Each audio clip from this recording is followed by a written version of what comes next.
Magandang araw. Sa video na ito makikita ninyo kung paano mag-update ng inyong profile. Pagkatapos ninyo mag-sign up, pumunta sa corporate.bridgeaccess.life, i-type ang inyong username at password.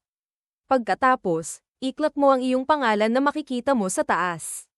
Pag-click mo mapupunta ka sa profile mo. Dito importante na kumpleto ang lahat ng detalye para makaproceed ka sa step 2. Ilagay ang iyong personal na information at employment details. Tapos ilagay mo din ang iyong bank details kung saan transfer ang funds kapag approve ang iyong loan request.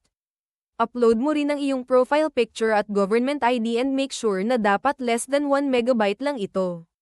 Double check mo muna lahat ng details pagkatapos ay click mo submit. Meron ay sesend na code sa email or text para verify ang iyong profile.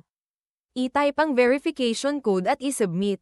Kindly finish watching the video to learn how to update your profile. Maraming salamat!